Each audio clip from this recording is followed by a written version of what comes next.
Good evening, good evening, good evening. Welcome to Transplant Talk with Naishanda Larimore. I am your hostess with the mostest. I am delighted. Hello, everybody, that you have come back to see another broadcast of Transplant Talk with Naishanda.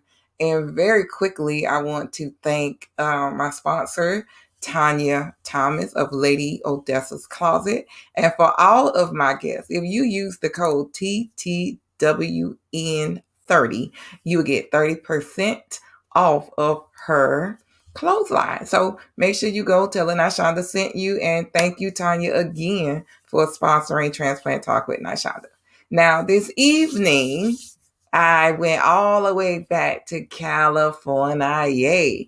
Okay. And now I have to tell you, I've been waiting a little while to get Mr. LaMonte Reed on my show. And when he finally freed up some time for little old me, I jumped at the chance to have him on the show. Again, he is a kidney warrior. He was a kidney recipient. And so today, because we are still in, just so you know, March is Kidney Awareness Month. And we know that not all wars are fought with guns because people are fighting for their lives and they're fighting against kidney disease. And so our guest today knows all too well about fighting with kidney disease. And now, before we start, I just want to make sure that everyone knows Transplant Talk and Save 1,000 Lives is about bringing awareness about organ donations. We about registering people to become organ donors, and also just get rid of the myths and the stigmas that are associated with organ donation in the multicultural community. So if anyone has the desire of becoming an organ donor, if you would, go here to donate life, if you're living in Florida, put your name and complete the application. And at the bottom, you will see, how did you learn about Florida's donor registry? You click other and then save 1,000 lives. And remember, we are all always doing this in honor of Leonard Wayne Larimore, who passed away waiting for a kidney, okay, and a heart. So all those that are watching, if you are watching the replay, why don't you tell me where you're from? Where are you from? Right now, I'm in Florida, Jacksonville, Florida. And again, my guest is all the way from California. So you know that there's a little bit of time difference here. So I appreciate him for being able to get his time together to kind of match with mine, because we know it's 7:00 here. All right. So without any further ado, I will bring on the scene all the way from California, Los Angeles, I believe, Mr. LaMonte Reed. Hey, John, thanks for having me. Excited about being here, excited to share my story and to really just help others who are either transplant, dialysis, could be pre-transplant, I don't know. But I'm excited to be able to give back and add value to people's life. And so thank you for having me. Thank you.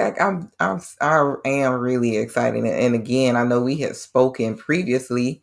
Hey, Steve from DC, my brother, how you doing? We were just on, we were just on the celebration of life, I'm going to say, for Cy Speaks. And I believe her homegoing service is tomorrow. So again, rest in peace to Cy and to her family. God bless you all. And you all are in our prayers. I didn't even know that. You didn't know Cy passed away? No. Yes, she passed away last week. Oh, And wow. yeah, so we honored her, and let's put her picture up. She was a soldier, she was a fighter, She was. and she was waiting for the gift of life. So again, I'm sorry to break the news to you that That's okay. way. But yeah, she will be missed, because I was supposed to interview her, and we just didn't get a chance to sync up. So unfortunately, and she had a win-win situation, I will always say. Yes, yes. She was going to be with the Lord, and Amen. now she's no more suffering, no more dialysis. Right, right, right. Rest on, my sister. Rest on. Amen. So God bless her family. God bless her son. God bless Yes. her son.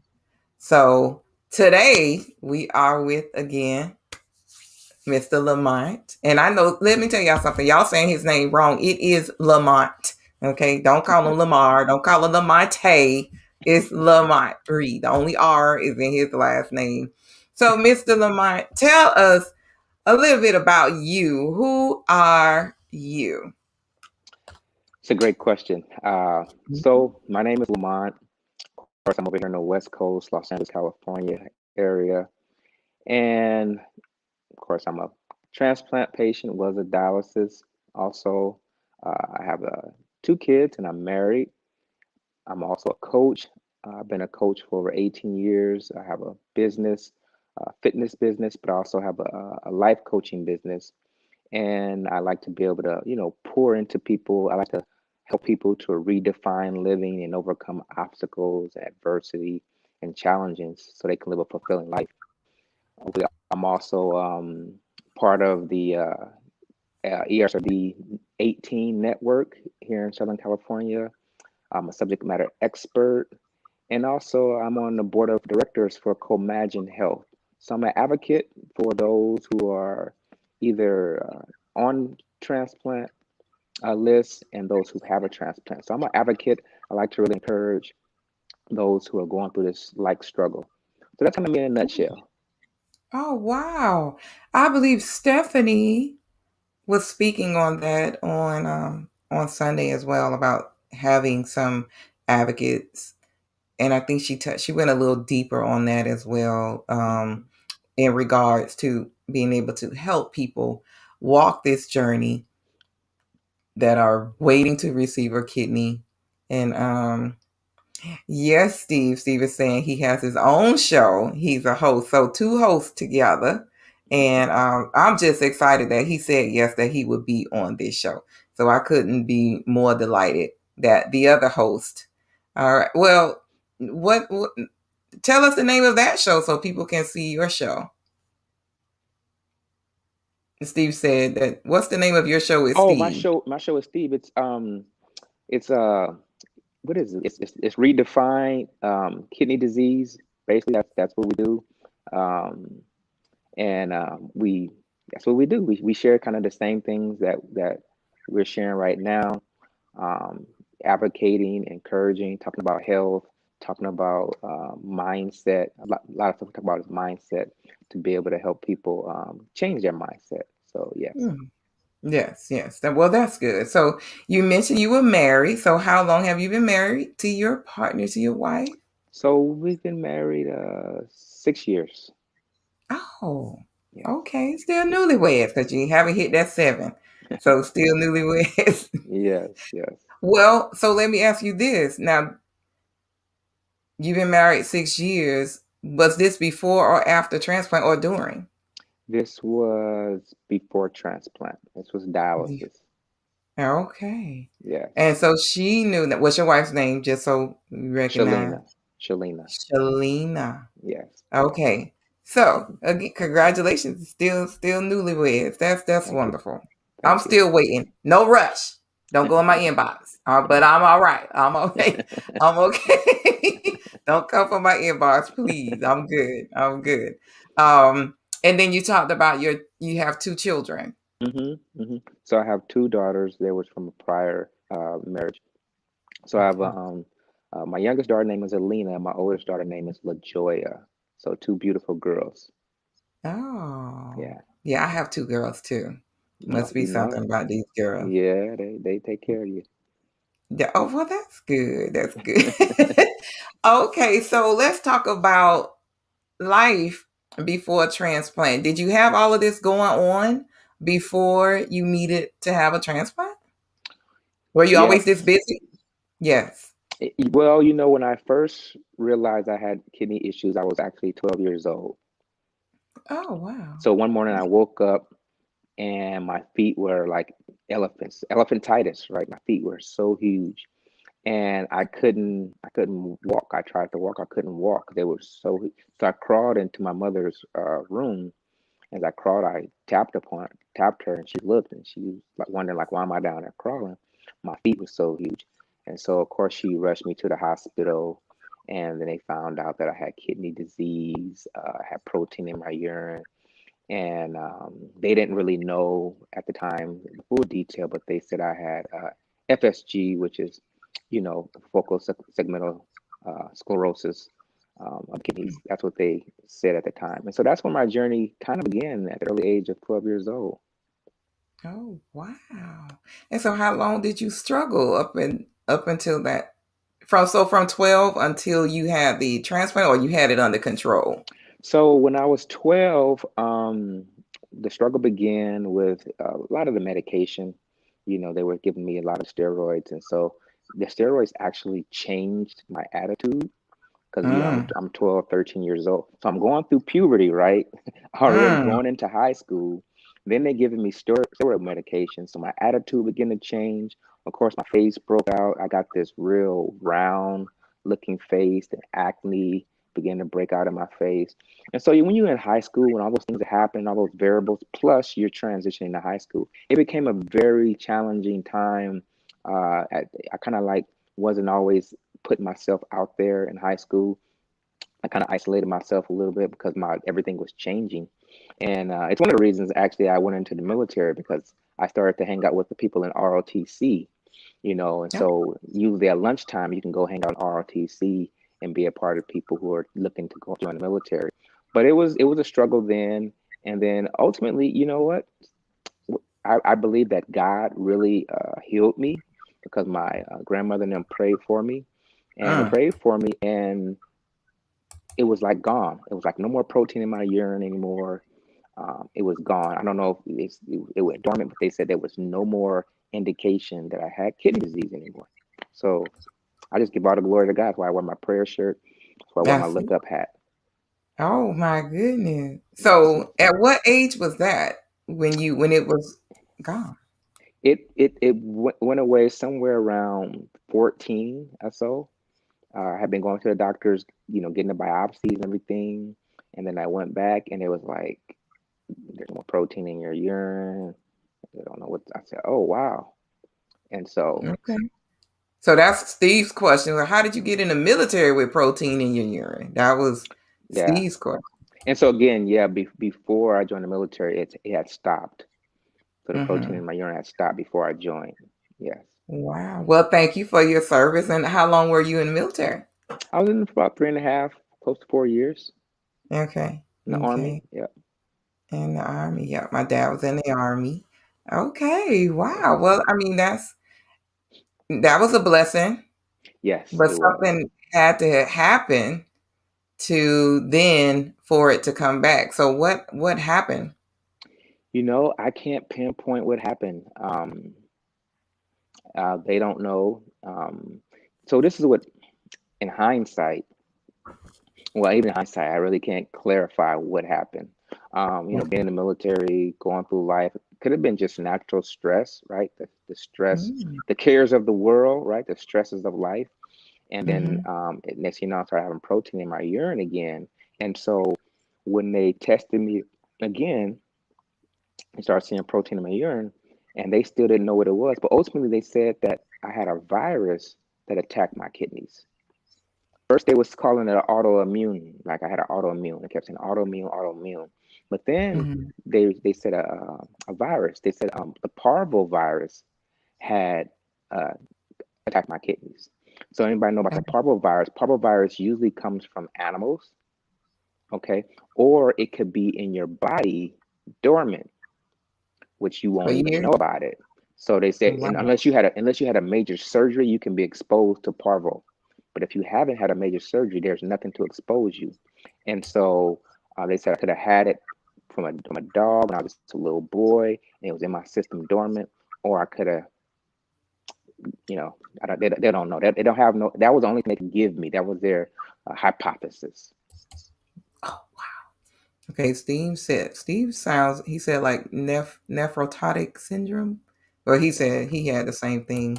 So I'm always learning from my guests, just like Gretchen, when I learned about what she had that attacked her body, I'm always finding out something new about kidney disease, which is very good because I promise you all, I go back and look at the research, like, oh wow, that sounds like this. Now I don't try to go and diagnose anybody, I just try to just try to understand it a little bit better and try to do the research on it, because I'm definitely not an expert, but I believe other people can benefit from what it is that you went through. And now Hmm. somebody might find out or might question out, oh, this might have happened to me or that might have happened to me.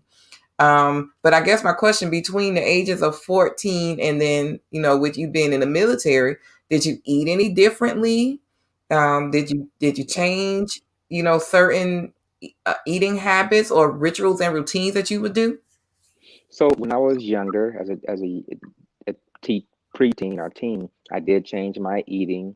Of course, I mean I was under my mom's roof, so she was like Johnny on the spot, right? So she Of had course. me, she had me, low sodium, everything I um, needed to do, she had me doing. And I think that was part of the reason why it shaped my mind, even as an adult, to start eating different. So even in in the military, now I wasn't, I was eating, decent, but I wasn't as healthy as I was when after I became realized that I had protein back in my urine. I started to eat again. But remember, I was in the military. I was 18, 21, right? And there Mhm, wasn't any mhm. really indications until even after that. So I kind of just ate normal, but I was always fit. In the military, you're running, every single day, 2 miles, exercising. So whatever I ate, basically, I just converted into energy.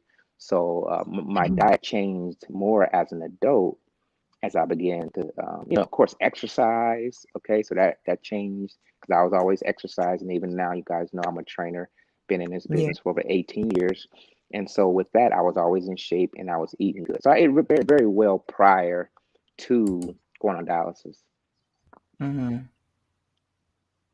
Okay. Um, Sorry, just got distracted. But my question was, do you think it would have come back had you just stayed with your mom, since mom was Johnny on the spot? Well, no, I mean, my eating wasn't, it wasn't like I was eating bad, after my Okay. mom. I Okay. wasn't, I was eating just, basically, healthy food. I was doing fast food, of course, then, but Mm. I don't think the eating was the reason why it came back. I think exactly what they said, some type of the parvovirus basically attacked my kidneys, and that's where it began to cause it to shut down. So another question is, so did they rule out any of this being genetic? Yes, yes. So there's no one in my family that's ever had kidney disease. My Okay. dad didn't have it. My mom didn't have it. No, no family history Oh of wow. kidney disease in my family, and that's why that was kind of like a rare thing. Because again, Mm-hmm. originally they were saying autoimmune disease, and I'm Mm-hmm. and I don't know. I never thought about this. Maybe the autoimmune disease was healed. God healed it because it was gone. Boom. Right. The next time Right. around, they didn't say autoimmune disease. Okay. Hmm. They Won't he next time, do it? yeah, next time around they said you got a Something different. virus that attacked your Mm-hmm. kidneys. So I Mm-hmm. believe I was healed in the first Mm-hmm. part, and then Mm-hmm. sometime around it came back around, and they said a virus, or maybe it was always in my system the whole time. But even when I was younger, they didn't realize it, didn't know, or it could have Or to went even dormant. look for it, right? Yeah. They So didn't even know what to look for, especially in a 12-year-old at that exactly. time. Yeah. And I know another guest, TT Coleman, mentioned the same sort of flare up. Her flare Hmm. up was in her face, and your Mm. flare up was in your feet. And she Hmm. just, I guess, had so much fluid Yes. in her face. Hmm. And so again, her mom rushes her to the hospital, and she has find out that that is with kidney disease as well. Hmm. So there's a lot of different avenues that you have to venture through to find out what exactly is going on. So let's find out about what happened. What Tell me the day, I guess, the second time. Hmm. What went through your mind when you found out? hey, now I have to get a kidney. How was that presented to you? Well, I was on dialysis. Prior to that, they say, okay, I have kidney disease, and they said, I'm going to end up going on dialysis in a matter of time. So it took me a little time to get to dialysis. I just Okay. didn't jump on it overnight. It was a process to get there because they was monitoring me annually, and then after annually, they monitored me 6 months. And after 6 months, Mm-hmm. they started monitoring me 3 months. And then after that, they Okay. monitored me month by month just to see Okay. the case of my. So I already knew I needed a kidney. When they told me at the time, I really wasn't. I don't think I was moved by it. I mean, I was in great shape.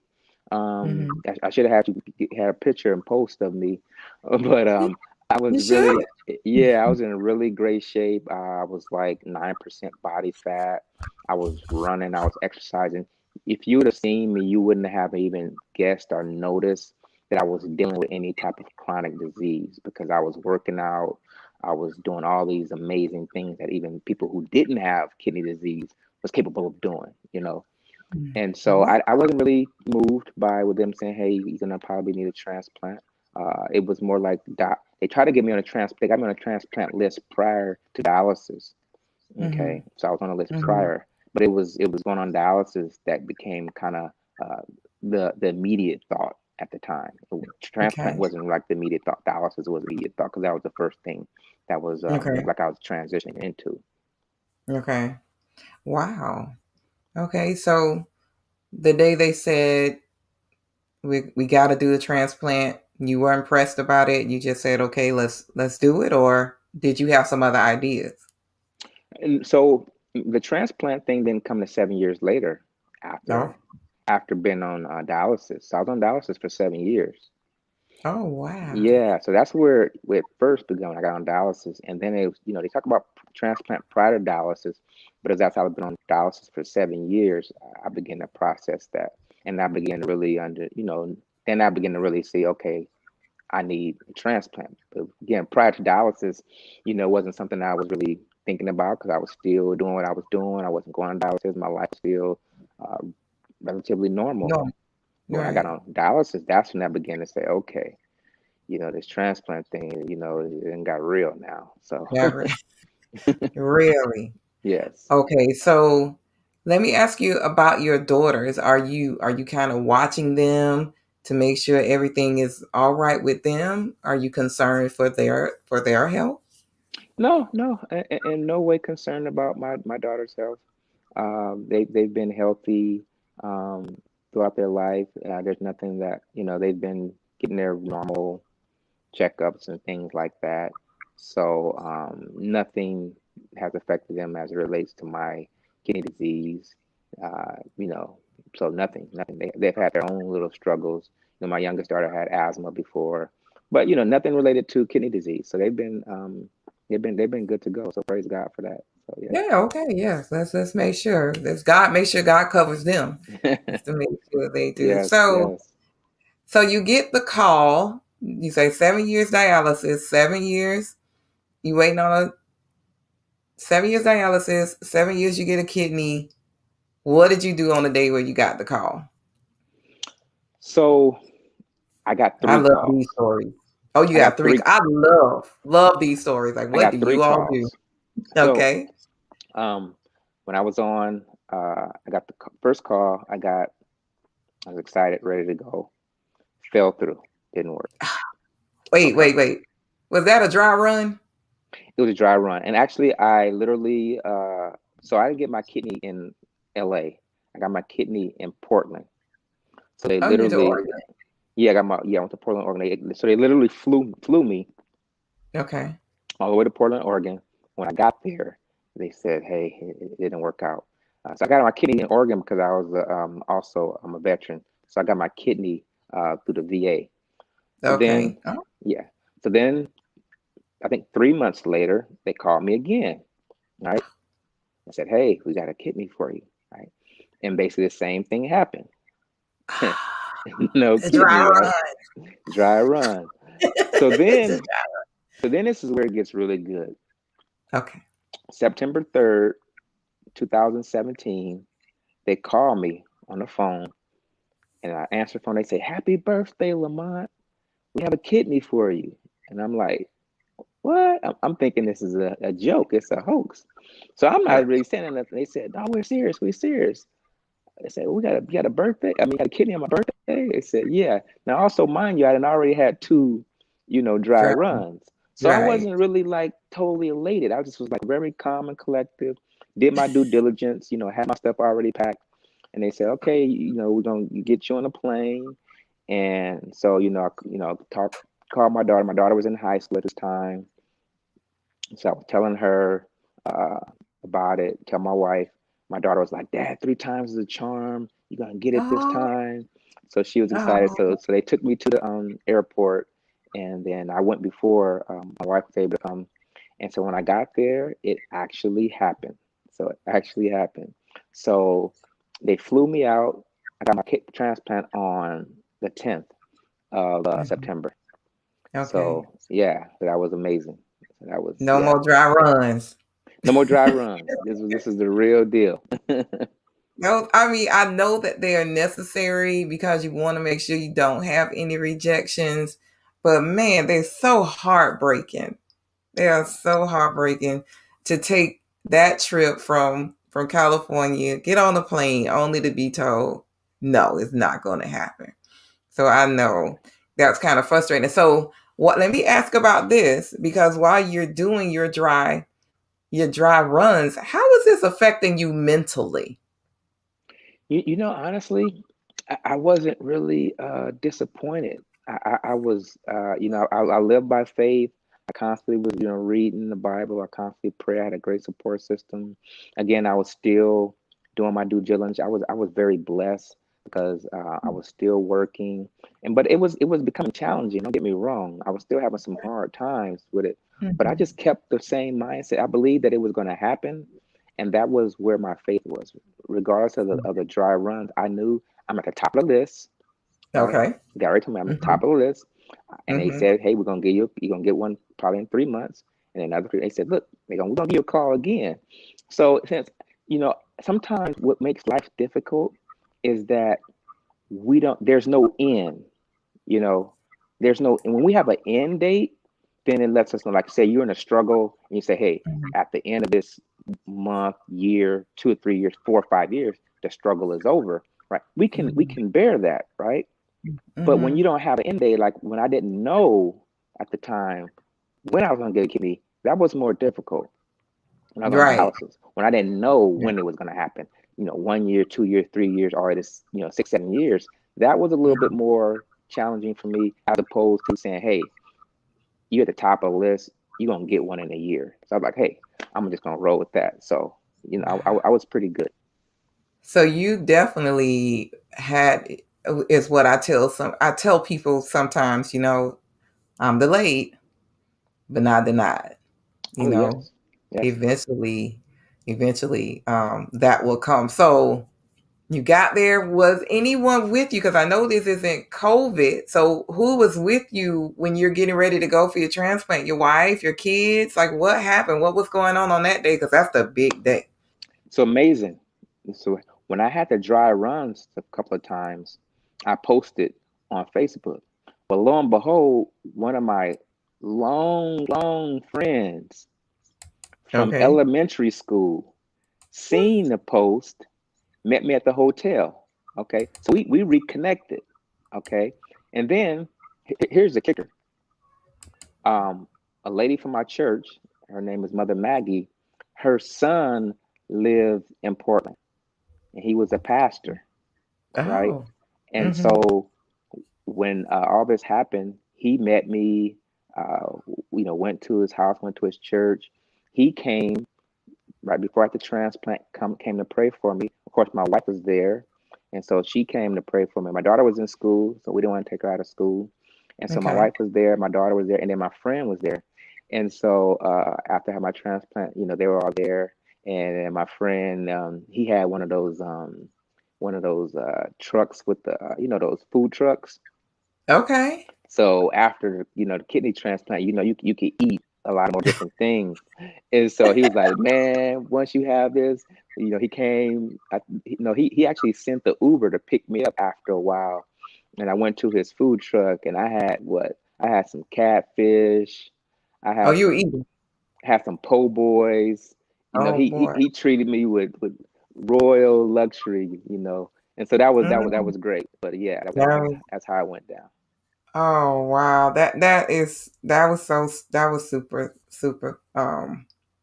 nice Yeah, of your friend to do. That was very special. Yes, it was. that's what I would want to say, that you're able to do that. So how long were you in surgery? Do you So remember? surgery took about, I think, 5 hours, 5 to 6 hours. Okay. And it was really like the first time that I've ever had like a major surgery like that, of course. Okay.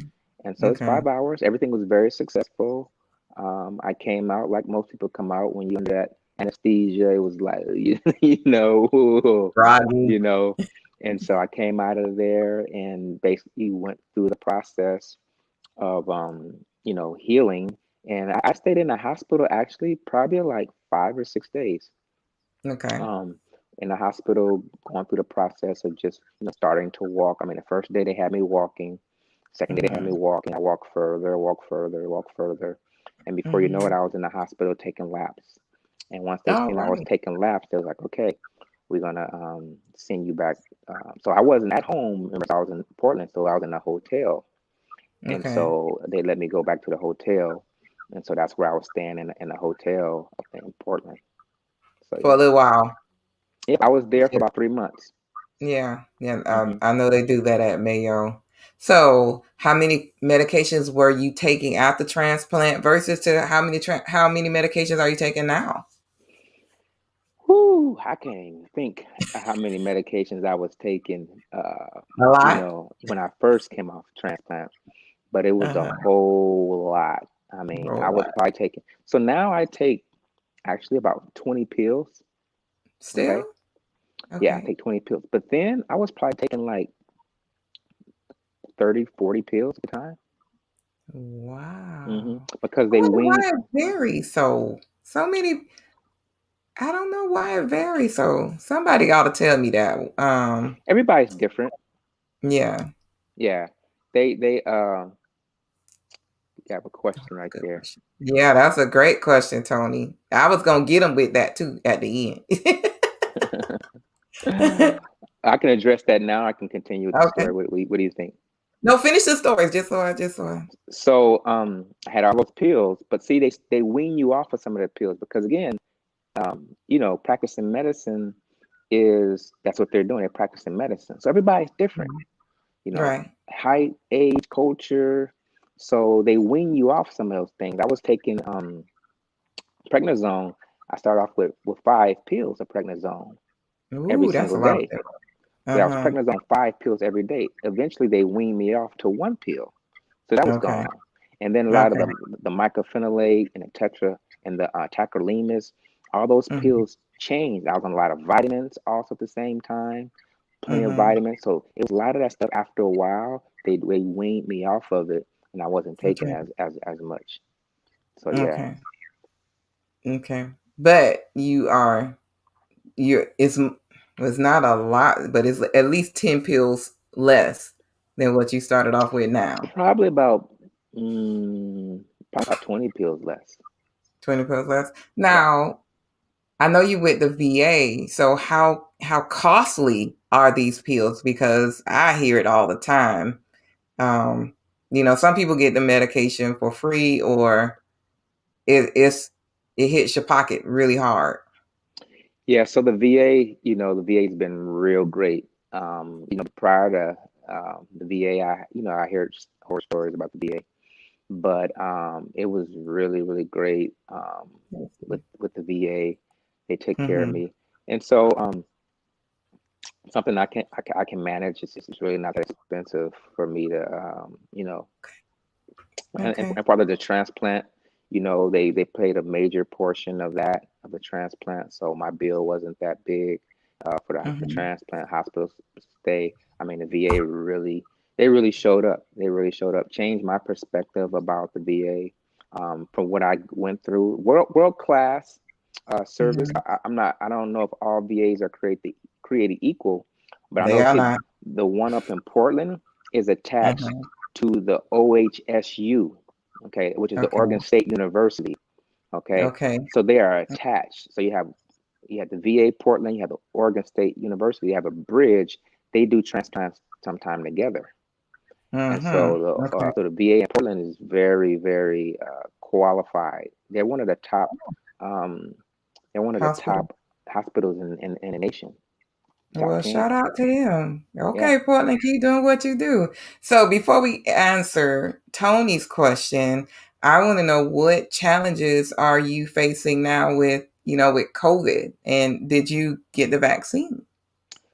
The challenges I'm facing with COVID is primarily like any person who's on, you know, kidney transplant pills, which are Mm-hmm. suppressing our, our immune system, Mm-hmm. immunosuppressants. Mm-hmm. So I've been dealing with that. So basically, just being really careful because again, I'm on immunosuppressants. So it's watching people. I've always been doing that prior to COVID, right? So I've always watched Mm-hmm. people in COVID. So I'm doing the same thing. I'm more careful even so now. But I haven't had any issues. I think I had maybe COVID before when it first started because I was out Mm-hmm. in Baltimore where Steve was at one time. I flew out Steve, there, you get get my Steve, plug. having people. So I was out there doing a convention with CMS. Okay, because Okay. again, I'm a subject matter expert, so they flew me out there to this big convention. I came back, I got sick. That was in 2020 in February. But since then, I haven't had any issues. I take my meds. I still exercise. I still eat good. I do other things that I've been normally doing, and I haven't had Mhm. any issues. Thank God, praise God for that. Amen. So I will go back to Mr. Tony's question because I always want to know, wait, your donor family, did you ever meet the donor family? Because that's always a question. No, I never You met them. never met them. No, Would you have liked to? I would have actually. I wrote a letter and sent it to Okay. them. But when Mm-hmm. I was there, but I never got a response. I wrote a letter, let them know how appreciative I was, how thankful I was, how it was a gift of God, and how I told them that I was going to take care of this kidney, and I would not let them down. I would not let them Oh, down. And so I that want them to know that, legacy. yeah, I want to let them know that this person has got a kidney. He's going to appreciate it and take care of it, and that was the main thing. And that's what I've been doing. I've Amen. been really appreciating my deceased donor and really honoring the gift of life by taking care of myself and not taking advantage and abusing my body. So, Amen. yeah, Amen. So, Mr. Larkins asks, what do you say to Black people who are on the fence about organ donation? I would say for those who are on the fence, as they say, um, Mm-hmm. be more informed. So, I had a lot of potential donors, okay, from all walks of Mm-hmm. life, and Mm-hmm. it's not that difficult to give a kidney. Kidneys are one of the most easiest uh, transplant services that we have in America. So they're very Okay. equipped. It's not going to cost you anything to do it, as far as monetarily. You Right. come off your job, you're going to be protected, by the various laws where they can't fire you if you give it away. And you can live with one kidney. Many people Right. can live on one kidney. It won't change your ability to do the things you need to do as far Mm-hmm. as living. Okay, so you can Mm-hmm. consider that, and also you can consider, registering as being a donor. Okay, register to be a donor because it's vital. All you gotta do is in your license when you get your DMV, register to be a donor because what's gonna happen with those good body parts? You're gonna put them in the ground and no one's gonna be able to use them, right? Where you can save a life. So I say register to be a donor, even if you're not ready to be an active donor, at least be a donor so when they start maybe distributing your body parts, you can save a life as opposed to burying your life and your organs in the ground. Save a life. Save a life. Yes, be Yeah, a lifesaver. I don't know why people think that if they pass away that those organs are going away with them. They are not. yeah, I don't know why. It's just like your luxury car, your Maybach or your Bentley, you can't put that thing in the ground with you. Hmm. So No. those organs are like gold. So if Yes. you just consider it again, registerme.org, and that's for anyone in the country. You can go there and do that. And if you're here in Florida, and I know he mentioned going to the DMV, but you don't have to put it on your driver's license. You can go to the site again, Donate Life Florida, or you can go to Register Me, and you can even itemize it. So thank you for that intro, because that is perfectly accurate Yes. information on what people can do. And if we can just get these myths under control, we Yes. could in a much better situation. I am on the fence about the vaccine, but I'm more towards it than I am, away from it. Yes. But it's just about I'm watching people. I'm an observer. Right. So I'm Right. watching my teacher friends that are able to have gotten the vaccine. Now we're able to get it. So I'm just thinking about it. So I want to tell Steve, thank you. He's letting me know that, the art of medicine is not an exact science. So I guess that's why the medications are, different quantities for some people. Hmm. And Hmm. I do know that sometimes these medications change your personality, like you said, Yeah. so Yeah. and people, don't understand that. They think, oh man, they're just like that. But once they start taking this medicine, that changes that some changes within them because it's the chemicals and it mixed with the body. I get that. So Yeah. I just try to be patient when I have people that are on medication, and not even with kidney, people with cancer, not just with Hmm. organ. Anytime that you are taking these strong medications, and anybody else can help me by saying that as well, but you do notice a change. It changes their personality, and that's Yes. why it's so important to me that next month is Donate Life. I already have Sandria Strong on April 1st. I'm so excited that she's going to be on there. I've been waiting for her too. And so we're going to talk about it. And I have a lot of things in store for the month of April with Donate Life and Life Quest here in Florida. So I cannot wait. Lamont, I am super honored that you Thank let you. me know that you are available and you could do this show with me. And Tony, thank you so much. Thank you, thank you, thank you, thank you. Now please make sure everyone swipe and invite, and make sure that you all share this video. And you all heard his story. He kept it very real. He kept it very candid.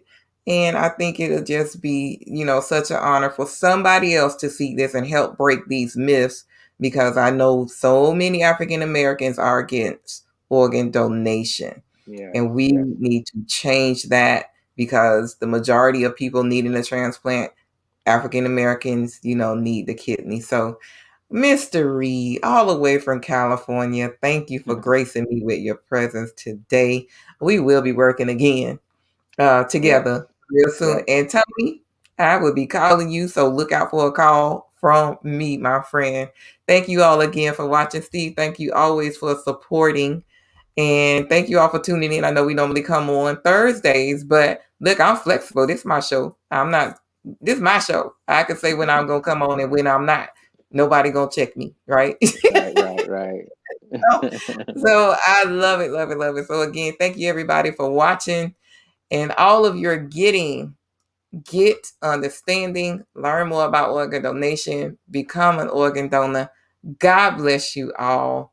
Thank you for watching, and good night. Stay right there, Lamont. Stay All right right. there. Thank you all. I'm done.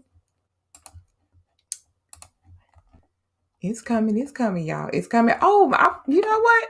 I forgot. Hold on, Mr. Reed. I forgot. I know we were supposed to go, but if you all are trying to get in contact with him, this is his email. Okay.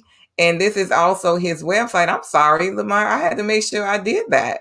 All right. So you all see this is his website. So if you want to get some coaching, I know that's how we also talk too, because you were talking to me about Yeah. coaching. I don't know the That's last actually time I my met. appointment. If you want to make an appointment, you can reach me right there. Come on, y'all. Make these appointments so that y'all can talk to him. I don't know about this 9% body fat, but good God. That is not my ministry. Are we gonna have to talk? That is not my ministry. I like being a little fluffy right now, thanks to COVID, right? Y'all be good. Enjoy. Please contact him if you need him. Amen. Amen. Amen. Amen. And we are out.